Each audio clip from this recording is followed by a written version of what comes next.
Okay, we're going to go ahead and get started here. My name is Amy Glass. I am the Information Services Librarian here at ICC.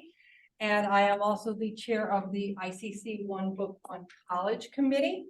And we are here today to see this presentation, Now Then and Every When, Time Travel's Impact on Fiction. Presented by Bryan Clark, who is the Technical Services Librarian here.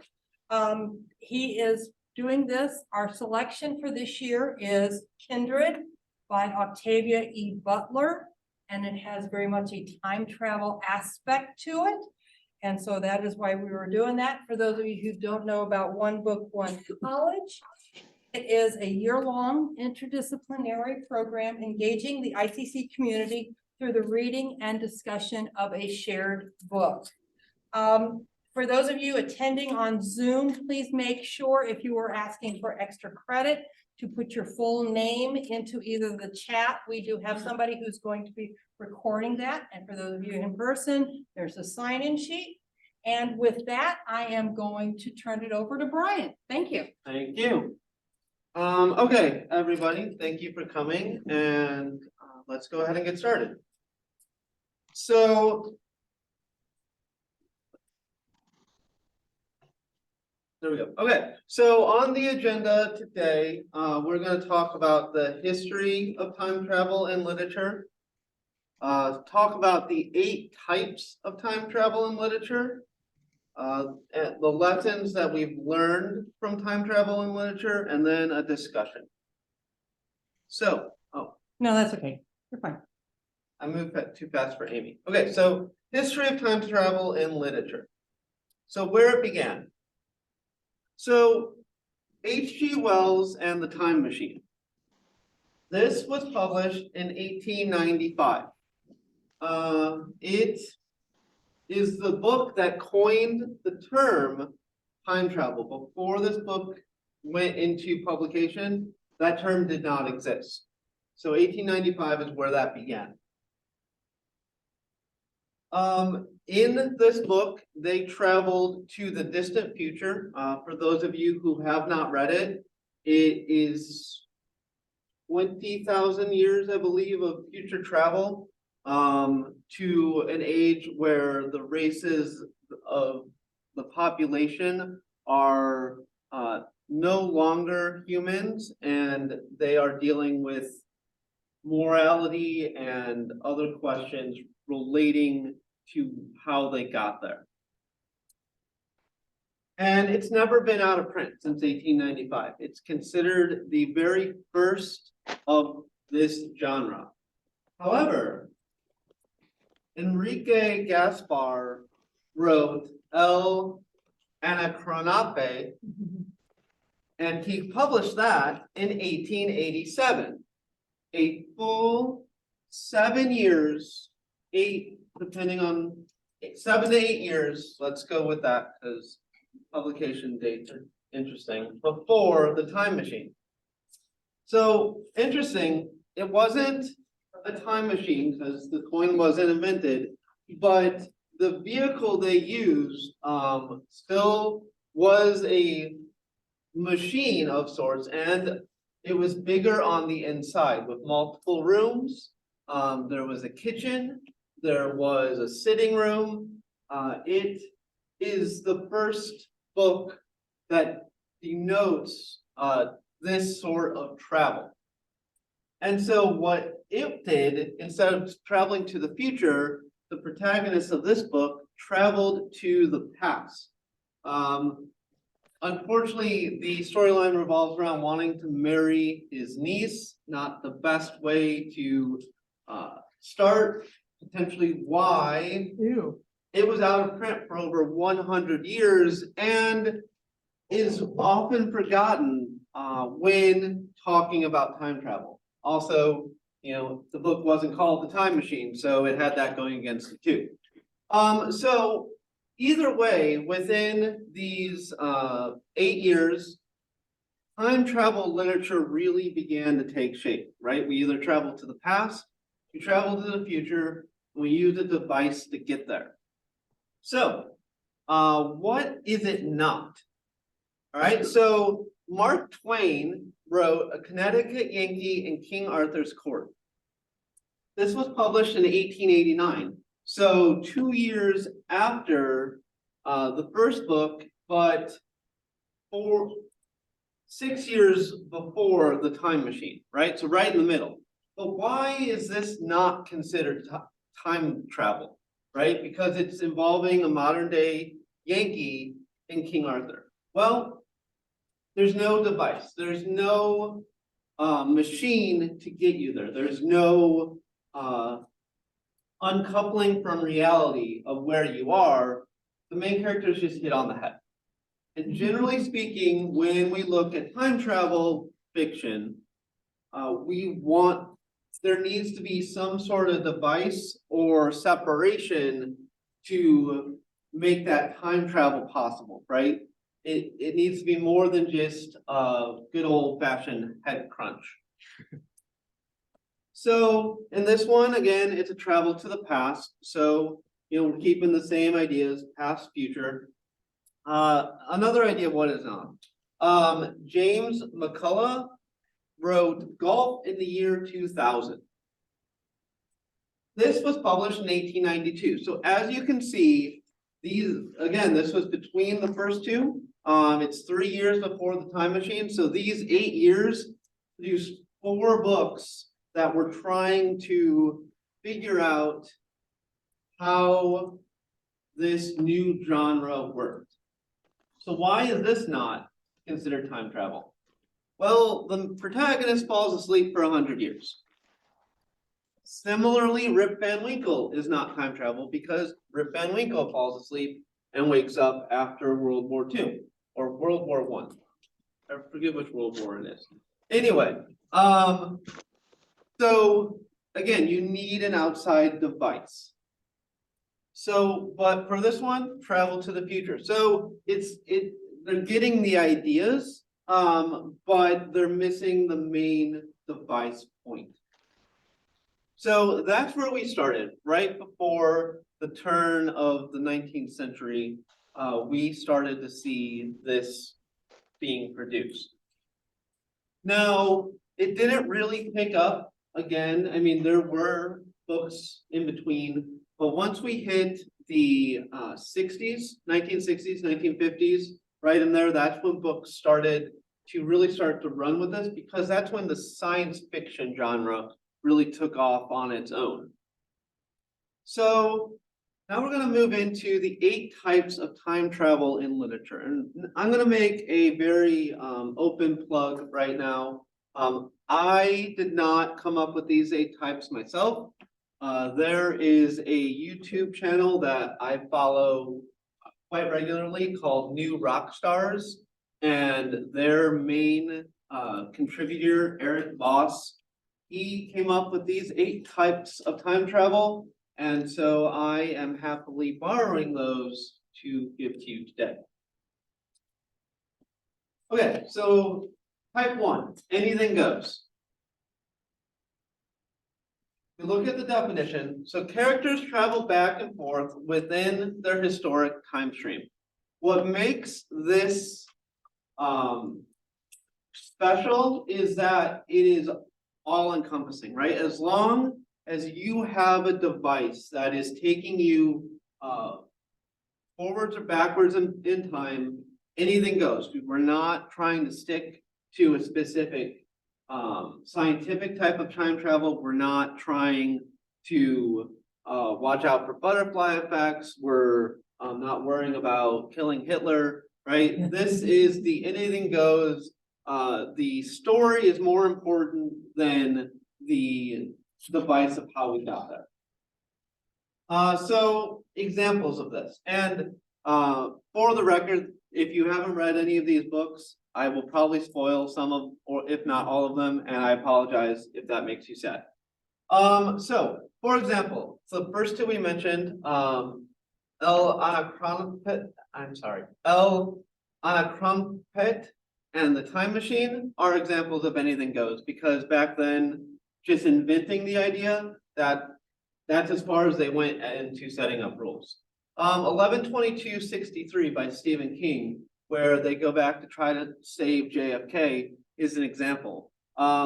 It's loosely, it is time travel, and it's loosely within the genre because the device for time travel is a cellar, right? They walk down into a cellar, they walk off the bottom step, and they're immediately back in the 60s. So it's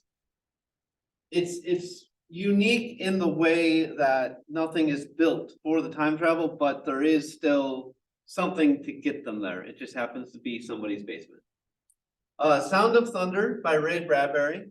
Discovery of Witches by Harkness. The Girl from Everywhere, excuse me, by Halig.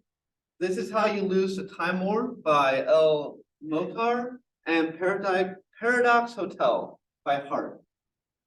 So all of these are very similar in the fact that what they're trying to achieve is travel backwards or forwards. Most of them are backwards, but they're trying to get you to apply a present day morality to the time that they're going to. They're trying to get you to see the effects of modern ethics on whenever it is they're going to.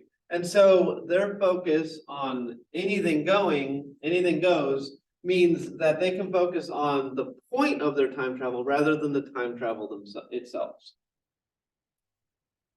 Okay, second type of time travel fiction, branch reality.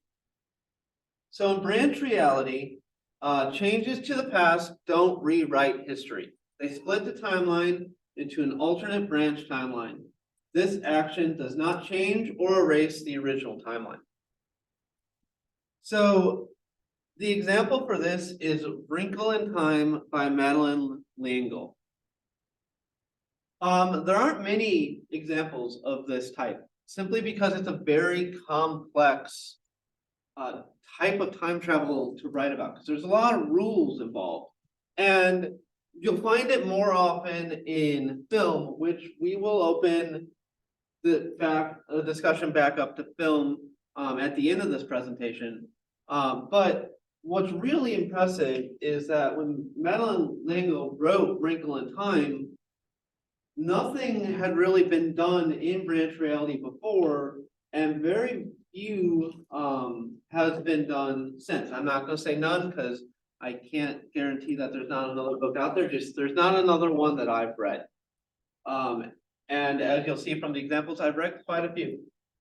So it's interesting because for branch reality, the form of time travel is just as important as the plot itself, right? They really want to set up a very specific type of time travel in order to make sure that there are very specific rules that have to be followed, and the protagonist has to really weigh whether or not they can and cannot break those rules, right? That really sums up the conflict in the book itself.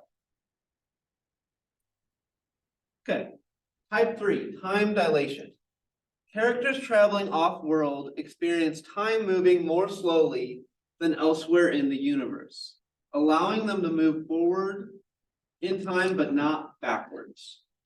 Okay? What's interesting about time dilation is this is actually the most scientifically credible form of time travel, because time moves differently relative to where you are. And so if you go in space, you are going to age slower. Yes. I believe that's correct. 0.2? Yes, slower. Just that much slower than people here on Earth. And so the effects aren't noticeable, right? We don't have long range space travel or anything like that where the effects would be noticeable, but it is scientifically a factor. It does exist. And so examples of this are Planet of the Apes by Boulet, who wrote the original book in French, which became a masterpiece of a movie, and Ender's Game by Orson Scott Card. And both have a very long series of books that follow because they set up worlds with plot twists that nobody saw coming, right? Spoilers, and I apologize, but Planet of the Apes, I'm gonna go with the movie because I know it better than the book, but the movie ends with the protagonist finding out that he has been on Earth overrun by apes the whole time by finding the discarded and abandoned Statue of Liberty buried in sand. Ender's Game, the protagonist finds out that the simulations that he's been playing against the alien invaders have not been simulations. They have been actual physical attacks on their home world. But because they are children, human children playing these simulations, they've set them up as games. So the children don't imagine that they're killing actual, not human, entities. Let's go with entities. So it's the idea of time dilation where things happen in a way that doesn't seem logical, but because of space travel becomes doable. All right, this always happened. Personally, this is one of my favorites because I like the punch it has when you get to it. So this always happened. All of time is fixed on a predestined loop in which the very act of time travel itself sets the events of the story into motion. All right, examples. Harry Potter and the Prisoner of Azkaban, J.K. Rowling, right? In this book, the use of the time turners themselves is how they end up using the time turners, right? All of it is predestined. It's all following a loop again and again and again. How to Live Safely in a Science Fiction Universe. It's a fun book. It actually it revolves around a protagonist who's a time machine repairman. And so he goes around at different time periods fixing people's time machines who have broken down. Unfortunately, at one point he gets out of his time machine and ends up shooting himself. And so he then has a loop of how long it's going to take him till the next time he's in that world or that time period, because he knows the next time he's there is going to be the time he dies. And so it's all a loop. Landline by Rainbow Rowell, which is one of my favorite books ever written. So another shameless plug. Here and Now and Then by Mike Chen is about a time traveling detective who gets stranded in the present day and loses his memory of the future and has a family in the present and a family in the future and has to find a way to save both of them. And it's very powerful. And then Future of Another Timeline by Newitz. This is a book, it's a very difficult book to read. It's about two warring groups, a very far right group that is anti-women, let's just put it that way. They basically want women to be slaves of men. And a very far left group that wants to take the power away from the men because of what they're doing. And they actively go backwards and forwards in time to change historic events. And then when they go to the present, they have journals of what it was like beforehand to see whether they made it better or if they made it worse. And there are several different loops within this book that take place, and you just go further and further down a rabbit hole. It gets a little trippy. So this has always happened. Okay, seeing the future. There's an asterisk here because it's questionable whether this can be considered time travel or not, because you're not time traveling, but your vision, and let me just pull up the definition. So your vision of what's to come alters your destiny, and whether you're going to embrace that destiny or try to change it.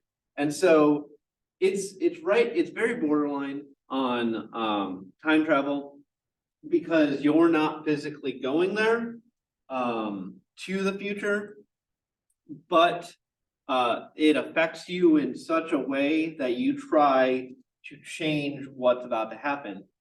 And spoiler, usually you change it for the worse. For example, Oedipus Rex. Not good. You end up sleeping with family members and killing your dad. Christmas Carol, right? That is a more modern classic than Oedipus Rex.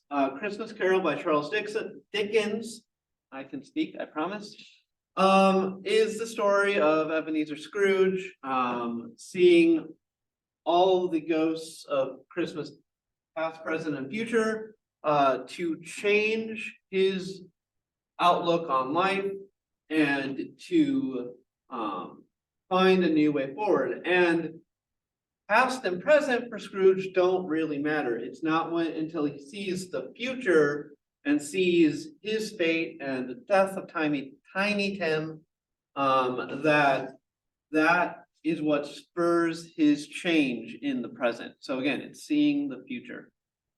Story of Your Life. It's the short story that the movie Arrival is based on. Again, one of the greatest movies. Another shameless plug. I like doing that. Story of Your Life is a short story. It's really interesting that they developed the movie Arrival from it, because it shook hands. How many people have seen Arrival? Okay, so major spoiler for a lot of people in the room. Well, I will keep it brief because I don't want to spoil that one. So in the movie Arrival, there's multiple interactions happening at once with aliens. And what you find out is that what the aliens are bringing is a new version of time. So you can see all of time all at once. And that's their gift to humanity. And the movie ends with the scientists saving the aliens by stopping the military from bombing them, because they finally understand what the gift is. And so that entire movie was developed from a short story that is about just one set of interactions with the aliens, where the scientists always know what's going to happen because they can see all the time because of the aliens, but the people outside the sessions don't understand this yet. And so it's two perspectives, but it's very short. If in terms of the movie, it's like 20 minutes of the movie. In the center of the movie is what the short story is based on, and then they developed this entire movie around it, and very excellent. And then recently there was a book called In 5 Years by Rebecca Searle, and in this book, a very successful woman wakes up 5 years later in a different bed with a different guy in a different town. Nothing makes any sense to where she is currently in her life. 5 minutes later, she wakes back up in her own bed, and she has to figure out how she tries again to stop this vision of the future because she likes where her life is at. And the more she tries to stop it, the more everything goes completely out of control until, spoilers, 5 years later, she's in that bed, in that apartment at that exact time. So she ends up exactly where she saw herself, but the more she tried to fight it, because she didn't understand how she got there. And what seeing the future stories are about is the understanding of how you got there. And that is really the reason they get lumped into time travel, because of the morality lesson involved, right? It's basically the idea of you don't know better than your future self, so don't try to stop it. Because there's a reason things happen. Again, it's a predetermined concept. All right, time loop. Think Groundhog Day. Characters relive the same day or time frame over and over, resetting back to a respawn point once they die or become incapacitated. All right, so in fiction, because Groundhog Day was not a book, in fiction, one of the top ones is called All You Need Is Kill, which is the source material for the Tom Cruise, Emily Blunt movie, Edge of Tomorrow. Amazing science fiction movie. As you can see, I have a theme of what I like. All You Need Is Kill is another short story. And in this story, there are two human warriors fighting an alien race. And once they get touched by the blood of the alien race, they relive the war that they're fighting over and over again, which in a way makes it a video game because they just keep killing the same characters over and over again and getting better and better and better. Interestingly, the book and the movie have two drastically different endings. And when the movie first came out, it's been a little while. They're still hopefully talking about a sequel, which would be my dream. When the movie first came out, there was a lot of debate about which was better. And of course, you can't really come to a conclusion because it's all based on what you like. The Dark Tower series by Stephen King. This is Stephen King's magnum opus. By creating this 7-book series, he combined 40 of his novels into one storyline. Sorry, I'm not gonna cry. It is, in my opinion, one of the biggest literary feats because he combined stories that were already written that had nothing in common, had nothing to do with each other. And he created a 7-book series that again had nothing to do with them, but by the end of the series, everything connected. And most of what he writes, not everything, he writes stuff outside of it, but most of what he writes connects into one central storyline. And it's time loop. So if it's 7 books, I'm not gonna suggest that you all run out and read it because Stephen King can get a little wordy. But what happens, massive spoilers, but what happens, the protagonist in the Dark Tower is fighting the evil is what connects all the outside stories because all of his characters are fighting forms of this central evil because they just lead out from the Dark Tower into our world. And at the end of the 7 books, when the protagonist gets to the Dark Tower to finally kill the evil, he realizes that he made a mistake on the very first page.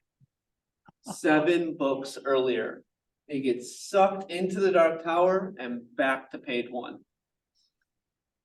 And so he's doomed to repeat it until he fixes his mistakes.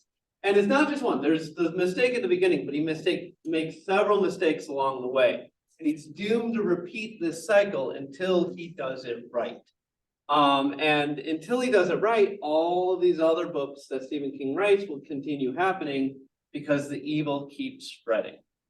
It's amazing when you realize after 7 books what he's done to combine all of his work together. Sorry, I might be fanboying a little. Man in an Empty Suit by Farrell. This is a fun story. It's about a time traveler who on his birthday throws a birthday party for all of his past and future selves at a hotel. He rents out the hotel and there are 70 versions of him just roaming the hotel, partying together.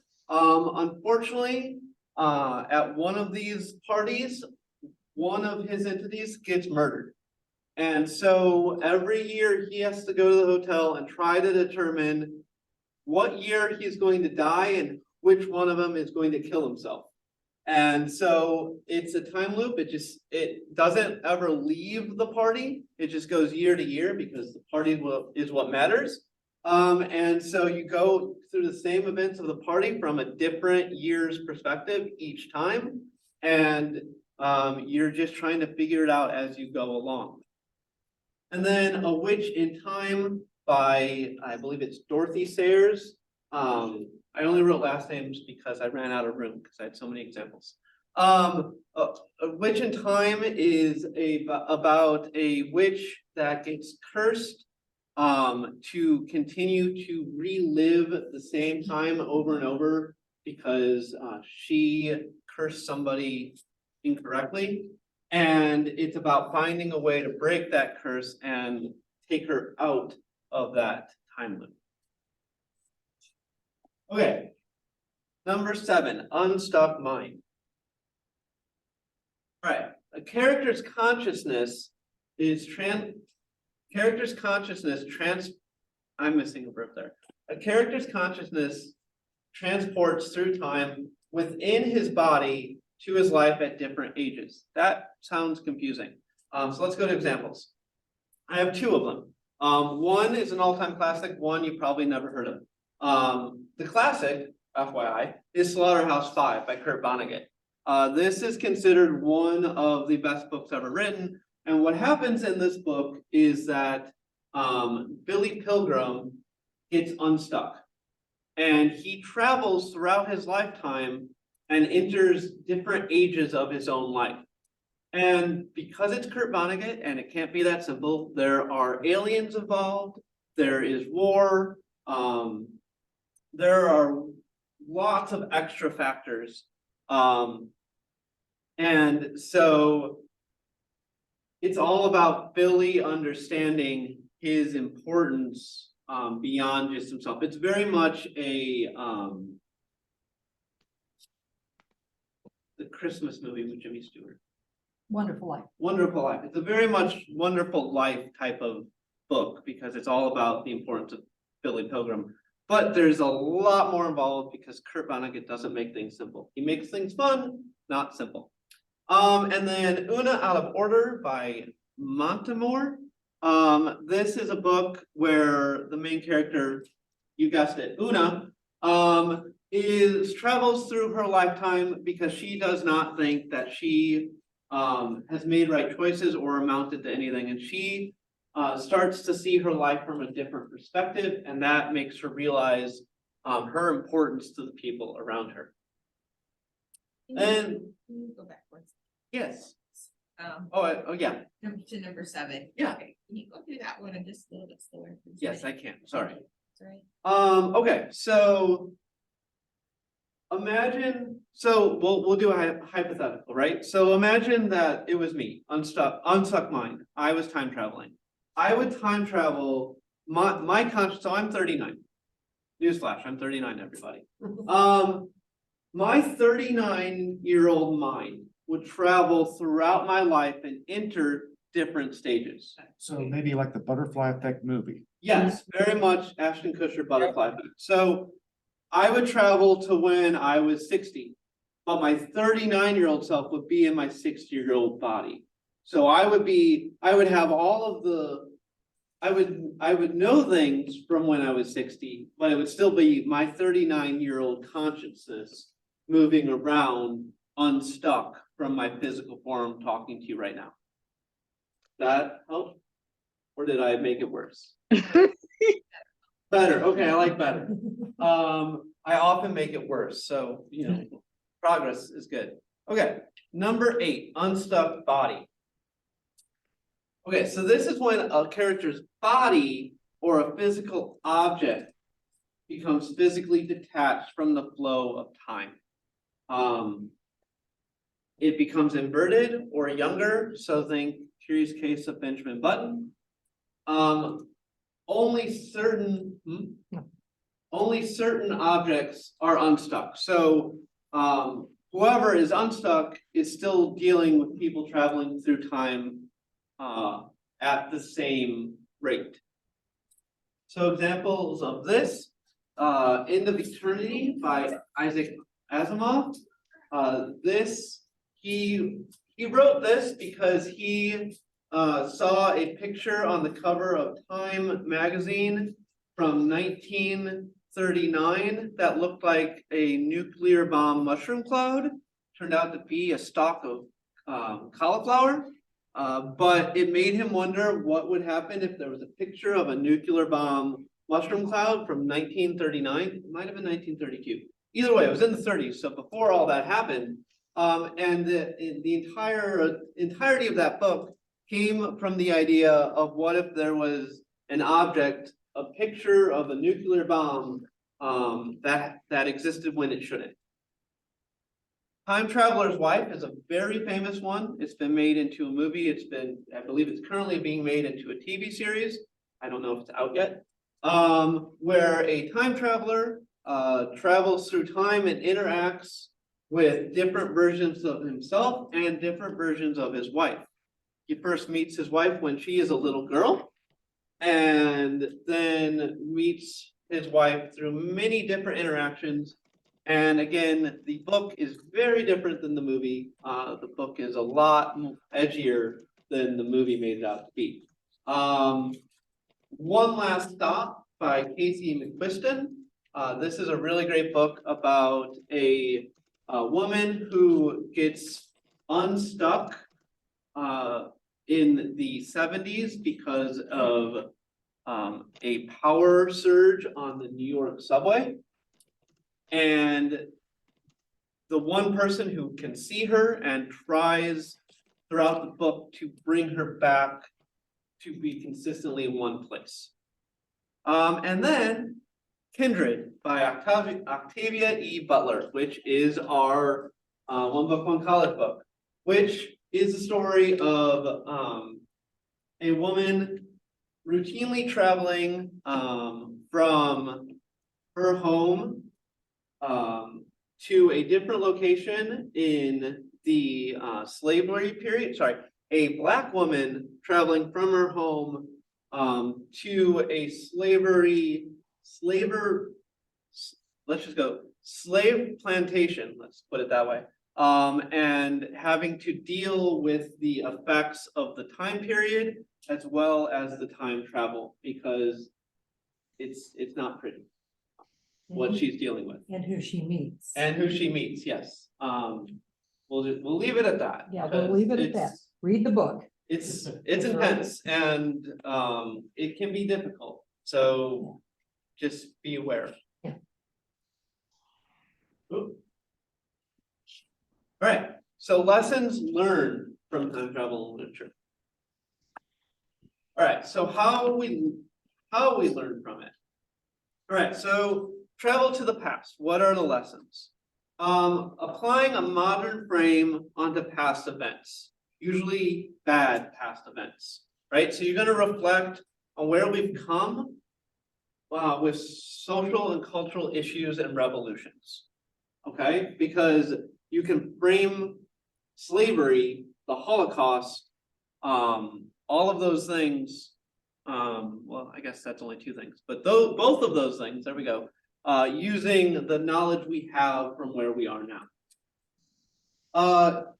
On a lighter side, you get to meet historic figures important to the protagonist. Usually when this happens, it's somebody who has great importance to the protagonist and has always defined who they are, and meeting them changes their perspective of them, but it doesn't necessarily make it worse. It just makes them more human, right? Because all the great heroes of history are bigger than human people, right? They span well more than any one person could achieve. And so meeting them in person puts them on the same playing field as the protagonist, which makes them realize that they can also be as big of a person as their hero was. And then the idea of teaching people a lesson. And this is usually in a this always happened story. because when you go and you teach people a lesson, you change the past. Well, it really only works if it's happened before you even started. And so that's where this always happened, the predestined loop comes in. But in those types of stories, it's very familiar to have people go back to the past and try to change things. All right, travels to the future. These are usually used to predict where society is going. One caveat though, is it a dystopian or utopian novel, right? So dystopian means that you go to the future and it's terrible. Utopian, you go to the future and it's peaceful, it's wonderful, lovely.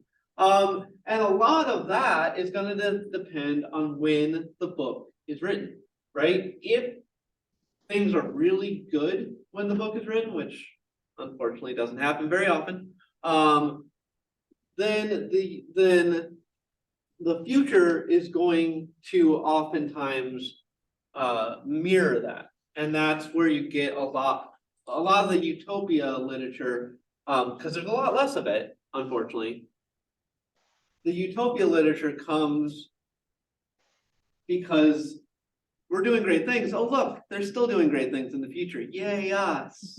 Dystopian literature, on the other hand, is to try to teach a lesson for the people of today, right? So when the civil rights movement was going on, a lot of the dystopian literature, and there's still dystopian literature regarding this that comes out today, is, well, what happens if it continues, right? What happens if Blacks never get the freedoms that they deserve, that they should never have been taken away from them? The dystopian literature says, well, it's going to get this bad if we don't change course now. And so this allows us to say, wait a second, hello?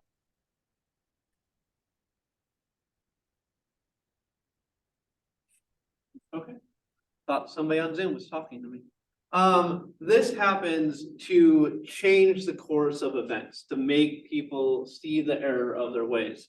Really good example of this, in the 1980s, during the height of the Cold War, when it felt like the United States and this isn't a literature example, by the way, when the United States and the Soviet Union were basically weeks or months away from destroying each other and the world, a film was produced that showed what a nuclear holocaust would look like, and they picked Kansas City, Missouri to do it in. And it was the most watched film ever on television when it came out. And it is often cited as the reason that the United States and the Soviet Union stepped back and agreed to limit their escalation of the conflict. I was around for that and it scared the living crap out of me. Travel to the future, you're also going to meet your future family and learn how your choices mattered.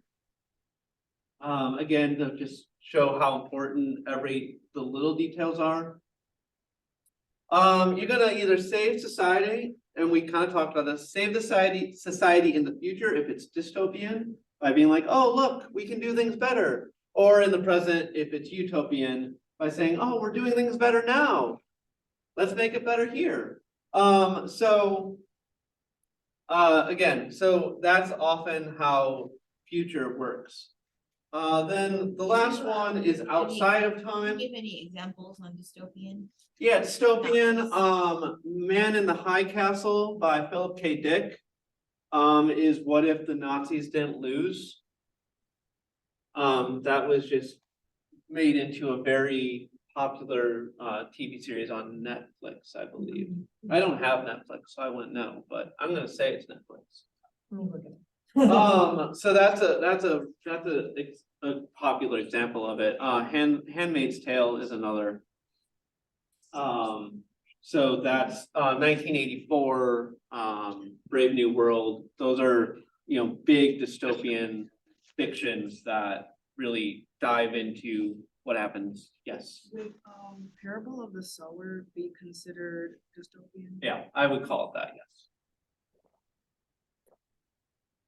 All right, outside of time, find the real you, right? So these tend to be more of the unstuck variety, where you are trying, by visiting different versions of yourself, you're finding out what really matters to you, what at your essence, what you're made of. Other options is you're learning how to beat time, right? Like if you're in a time loop and you're just stuck there, you have to figure out how to win, right? You have to figure out how to beat time so that you don't keep losing. And then you realize that events in your life as you are different than they appear from within the moment. So the idea that a conversation that you had that has always colored everything in your life is very different than what you saw. So I'll use a film example. So in Oppenheimer, that just came out very recently, Robert Downey Jr.'s character decides to destroy Robert Oppenheimer because he believed that Oppenheimer badmouthed him to Albert Einstein. And from that day on, Albert Einstein ignored Robert Downey Jr.'s character, who I can't remember his actual name. But you find out at the end of the film that Oppenheimer and Einstein's conversation that Robert Downey Jr.'s character was overlooking, he wasn't mentioned once. They didn't talk about him, they didn't mention him. It had nothing to do with them. So the entire movie, the entire plot of Robert Downey Jr.'s character to destroy Oppenheimer is based on a conversation that never happened. And so if he had become unstuck and seen this, maybe things would have gone a little bit different throughout history, but they did not. Okay, so discussion. We are going to answer these questions 3. All right. Do you have any favorite time travel stories? And if so, what are they about? Yes, you were very quick on the update there. Okay, so like 2 or 3 things. Yes. The first one is an anime. It's called Inuyasha, and it's about a schoolgirl in like modern day Japan, but she falls down a well and goes back to feudal Japan. Yep. And it is a kids show, so it's like fun, but it's also interesting. It's a great show. I've been watching it recently, and I love it. A second one is a book called The Legend of Annie Murphy. And it's about 2 siblings, a brother and a sister, who kind of just get catapulted in time to the Old West, and they're trying to find out if the story of a woman who murdered her husband actually occurred. And so it's a really, really interesting book. And then I don't know if you've seen any Star Trek, but Deep Space Nine has a few good episodes that touch on time travel, and it's like phenomenal. There are some really good time travel within TV shows. Yeah. Definitely. Yes, in the back.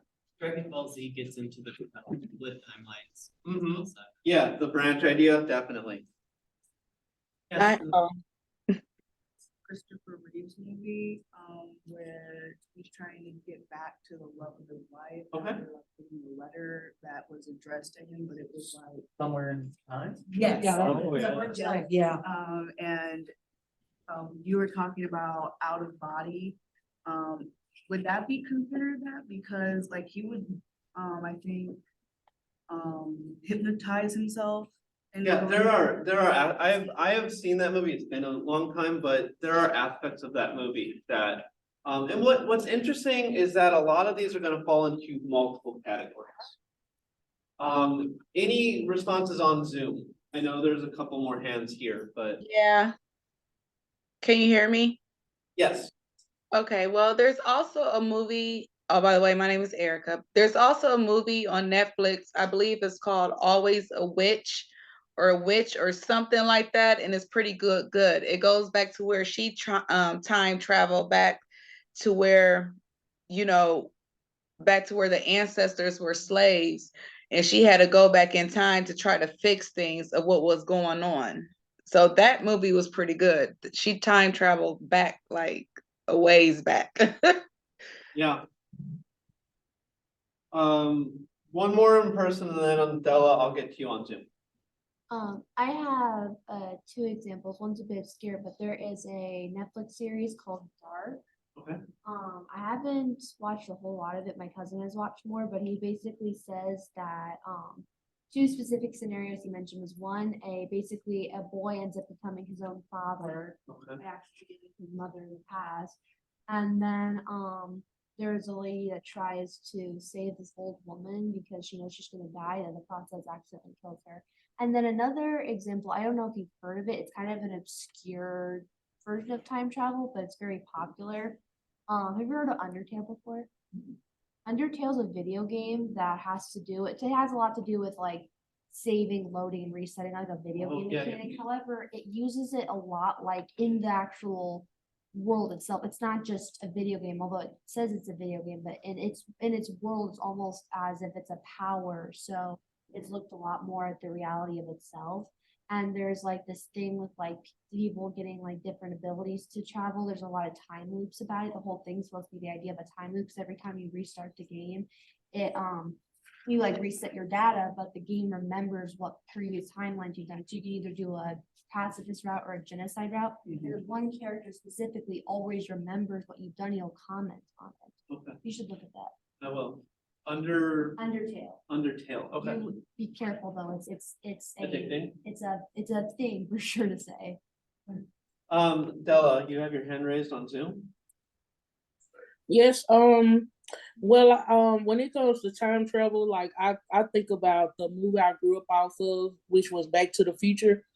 I don't know like if you guys have ever seen it, but I think that was pretty good. And also Insidious, that's like a out of the body experience, I'm guessing.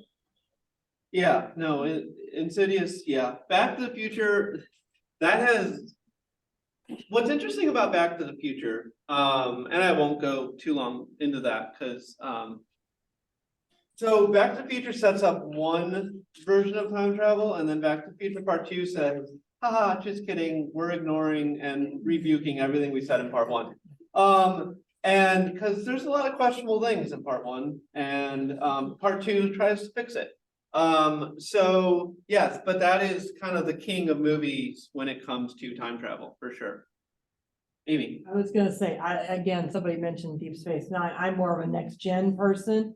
So there's lots of, but the one I keep remembering all over, I can't remember the name of it, but it's like in the very first like minute of the episode, they blow up the Enterprise. Oh, And it you're like, repeats over and over. the time loop over and over again. It reminded me of that one story that you were talking about where the time travel is. Yeah, And I was like, same type of yeah, thing. And I made a note and I'm gonna try to get that book. 'Cause that sounds like a fun book. yeah. Last one for this question. In Game of Thrones, Yeah. one Oh, of the yeah. characters is supposed to be like this person with these abilities that goes back in time through visions. And they're able to have this outer body experience of seeing visions or conversations from historical, like their ancestors. And he destroys the one kid's mind. Yeah, and then they also have premonitions or like visions of the future as well. Definitely. Okay, so we got 5 minutes left. So why do we read? I mean, so obviously we all are here because we like time travel, or we like extra credit. Let's be real. Hopefully both. But why do we read or watch time travel stories? Like, so bringing in movies, because let's be honest, not everybody reads. That's okay. Get your entertainment where you can. Why do we do it? In the back.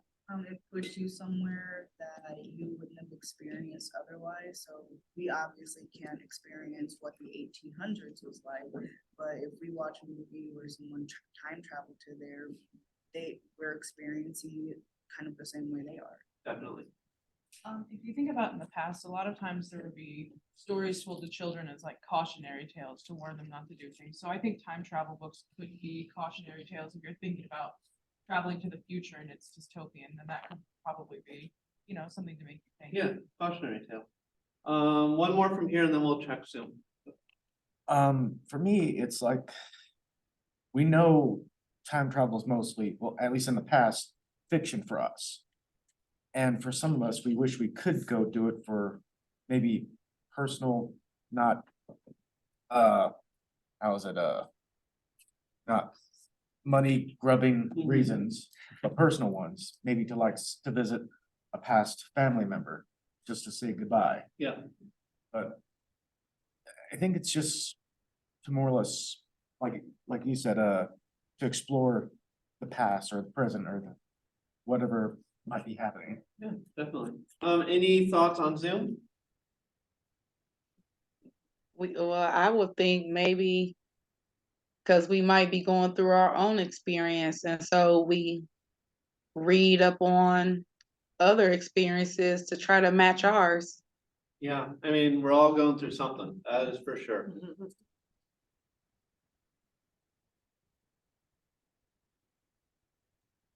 Can you guys hear me? Yes. Perfect. And I know one reason why you might read or watch it as well would be because if there's something similar to like a real life event or like a what if scenario, like the one with if the Nazis had won, then it just makes it interesting to be able to see what exactly could have been as well. It makes it kind of interesting. Yeah, there's a whole genre of literature that's, it's not really time travel per se, but there's a subgenre of science fiction. It's like historical, I forget how they, the term, it's modern historical or something like that, where it's mostly what if stories, like what if such and such hadn't happened, where would we be now? And so there's a whole, definitely a genre for that. So we kind of touched on this already, but what do we learn from these stories, right? So we know we go there, but what do we learn? What not to do. What not to do, yeah, in the middle. We learn the consequences of actions, both good and bad. Yes, good and bad, excellent. In front? Kind of the effects one little thing can do, to see that can change something completely. If you smile at someone, if you interact with someone differently, that can completely change like everything that can happen. Yeah. You learn to appreciate the present moment. Appreciate the present moment, definitely. Any thoughts on Zoom? Not to be stuck on the past or the future, just live in the present mostly. Yes, definitely. Last thoughts, any questions for me? I'd be happy, anybody on Zoom or in person, if you would like the slides so you can see the list of examples, if you're interested in reading any of these books, let me know. I'd be happy to send them on. But thank you all for coming and I really appreciate it. Thank you. Thank you. Thank everybody for coming. There was a form to fill out with feedback form. If you fill that out, please. On Zoom, there should also be a feedback form for you to fill out too. We will let you know with extra credit. And then our next presentation is in Monday, November 6th at 6 p.m. It also involves time travel, but it's called There's Worse Things Than Being Dead, the Traumatic Experience of Time Travel. And Andrea Walton will present a dialogue about the ways that Octavia Butler explores racial trauma through time travel narratives and Kindred. What time is that? It is Monday, November 6th, and it's at 6 p.m. in this room. I'm sorry, where is the format for the people that's on video? It is in the chat. It's in the chat. Paula just put it in the chat a second time, so it's there for you to grab. Yeah, I definitely recommend you playing Zoom camp. It's not a super expensive thing, but What platform's it on? All of them. and Oh, then okay. Oh, sweet. For Zooming, and I am going to close It out started this. as So thank you all. Starter, and the guy ended up getting like $50,000 for it. He was an independent creator, and now the fan.